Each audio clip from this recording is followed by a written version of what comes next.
ನಮಸ್ಕಾರ ರೀ ಎಲ್ಲರಿಗೂ. ಇವತ್ತು ಮೆತ್ತೆ ವಡೆಯನ್ನು ಯಾವ ರೀತಿ ಮಾಡೋದು ಅನ್ನೋದನ್ನು ನೋಡೋಣ ಬರ್ರಿ. ಮೊದಲಿಗೆ ನಾನು ಮೆತ್ತೆ ವಡೆ ಮಾಡಲಿಕ್ಕೆ ಒಂದು ಕಟ್ ಮೆತ್ತೆಯನ್ನು ಸೋಸ್ಕೊಂಡು ಇಟ್ಕೊಂಡೇನಿ ರೀ. ಇಲ್ಲಿ ಮೊದಲು ಗೋಧಿ ಹಿಟ್ಟನ್ನು ಜರಡಿ ಹಿಡ್ಕೊಂಡು ಇಟ್ಕೊಂಡೇನಿ ರೀ. ಈ ಗೋಧಿ ಹಿಟ್ಟಿಗೆ ಒಂದು ಸ್ವಲ್ಪ ಕಡ್ಲೆ ಹಿಟ್ಟು ಹಾಕಿದ್ರೆ ಮೆತ್ತೆ ಪರೋಟ ಆಗಲಿ ಮೆತ್ತೆ ವಡೆ ಆಗಲಿ ಚೆನ್ನಾಗಿ ಬರ್ತಾವೆ ರೀ. ನೋಡಿರಿ, ಕಡಲೆ ಹಿಟ್ಟು ಗೋಧಿ ಹಿಟ್ಟು ಜರಡಿ ಹಿಡ್ಕೊಂಡು ಇಟ್ಕೊಂಡೇನಿ ರೀ. 3 ಬೌಲ್ ಆಗುವಷ್ಟು ಗೋಧಿ ಹಿಟ್ಟಿಗೆ 1 ಬೌಲ್ ಆಗುವಷ್ಟು ಕಡಲೆ ಹಿಟ್ಟನ್ನು ತೊಗೊಂಡೇನಿ ರೀ.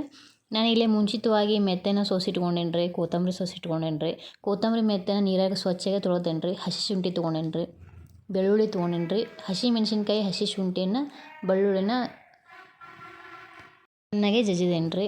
ನೋಡಿರಿ, ಇಲ್ಲಿ ಮೆತ್ತೆ, ಕೊತ್ತಂಬರಿ, ಹಸಿ ಶುಂಠಿ, ಮೆಣಸಿನ್ಕಾಯಿ, ಬೆಳ್ಳುಳ್ಳಿನ, ಆಮೇಲೆ ರುಚಿಗೆ ತಕ್ಕಷ್ಟು ಉಪ್ಪು ಹಾಕೇನಿ ರೀ.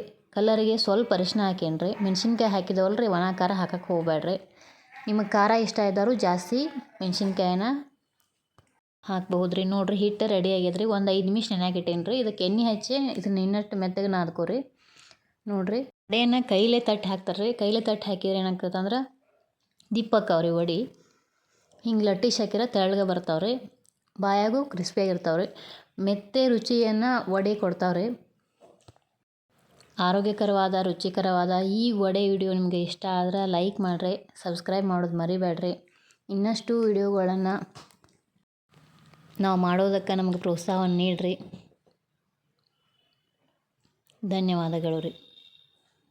ಆಮೇಲೆ ಮೊಸರಿಗೆ ನಾನು ಮಸಾಲೆ ಮೊಸರನ್ನು ಮಾಡ್ತೇನೆ ರೀ ಇವಾಗ. ಆ ಮಸಾಲೆ ಮೊಸರನ್ನು ಯಾವ ರೀತಿ ಮಾಡೋದು ಅನ್ನೋದನ್ನ ಒಂದು ವಿಡಿಯೋನ ಹಾಕಿದ್ದೀನಿ, ನೋಡಿರಿ. ಧನ್ಯವಾದಗಳು ರೀ.